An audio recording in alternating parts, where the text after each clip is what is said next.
Hey, this video is about the two language areas of the brain called Broca's and Wernicke's areas.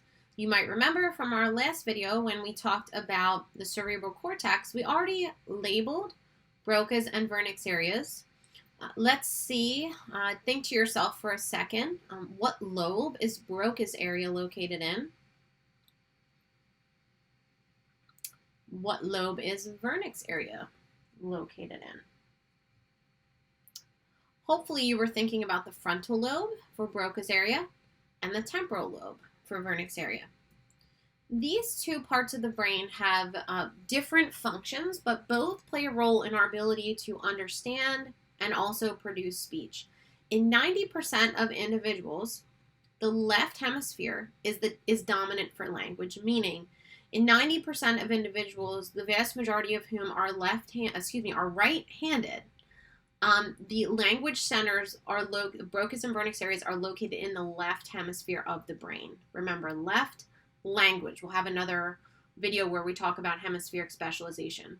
Broca's area is responsible for our ability to produce speech, whereas Wernicke's area is responsible for our ability to both understand or comprehend speech and also produce speech that is comprehensible.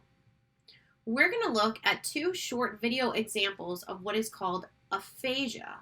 Aphasia is a communication disorder. It makes it difficult for individuals to speak. Either it's very effortful for them to get words out, or it's difficult for them to produce speech that can be easily understood. We'll get to that in 1 second. So Broca's and Wernicke's area. This person right here is listening to the speech of another. That information comes in through the ear, where it is then sent to Wernicke's area. Wernicke's area is allowing this individual to understand the speech of this individual. Once the speech is comprehended, signals are sent to Broca's area, then to the motor cortex, which remember is responsible for our voluntary movement, like the muscles that are involved in speech. This allows this person, I should say, to then use the muscles required for producing the speech involved in responding to the person who they're talking to. All right, so we've got Wernicke's area responsible for comprehension, Broca's area responsible for speech production. If you should be filling out your chart in your notebook. So again, Broca's area is the part of the brain responsible for speech production. If it is damaged, an individual will have difficulty producing fluent speech. We'll see an example of that in 1 second. A mnemonic for this: if Broca's area is broken, no words will be spoken. Wernicke's area is responsible for the comprehension of speech. So if an individual has aphasia, damage perhaps as a result of a stroke or an accident in this area of the brain, it will be difficult for them to understand speech or produce speech that can be understood.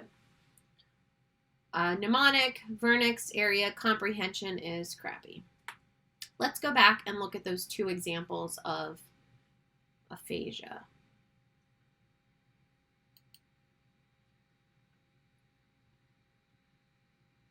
It's your favorite family tradition to drive to that familiar beach house with familiar faces. So this is Sarah. Sarah is 19 and she is a stroke survivor.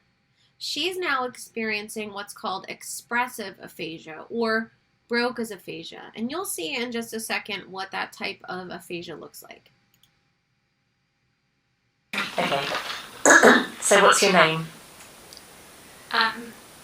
Scott. Oh, no. Sarah Scott. That's right. And how old are you?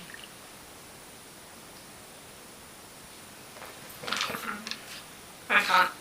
Try. I can't. You're 19. 19. Yeah. And what happened to you? Stroke. You had a stroke last year. Yes. What happened? Can you remember what happened?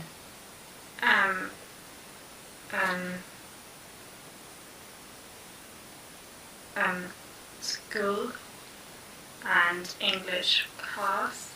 Okay. And I book and I read it aloud, but I can't because stroke, and so I stand there, and also it's the same as the same kind of thing as you know. Pins and needles. Yeah, like pins the and same, and also farmers, but So you see with Sarah, speaking for her is very, very effortful. Her speech it can be understood, but it's very choppy. Okay, so this is an example of Broca's aphasia. Now we're going to look at what's called fluent aphasia or Wernicke's aphasia. This results in poor comprehension. Hi, Byron. How are you? I'm happy. Are you pretty? You look good. What are you doing today? We stayed with the water over here at the moment and talked with the people for them over there. They're diving for them at the moment. They'll save in the moment. He'll have water very soon for him. With luck for him. So we're on a cruise and we're about to We get to will Juneau. store it right here and they'll save their hands right there for them. And what were we just doing with the iPad? Right at the moment they don't show a darn thing. With the iPad that we were doing. Like here? I got my change for me and change hands for me. It would happen. So you see for Brian, and I realize it says Byron, but his name tag, it says Brian. His speech is effortless. It comes effortlessly. He doesn't have a problem producing speech, but he speaks in what's called a word salad, right? His words are all jumbled and they're not able to be comprehended. They're not able to be understood. So that's a little bit on the language centers of the brain. Our next video will pick up talking about the motor and sensory parts of the cortex.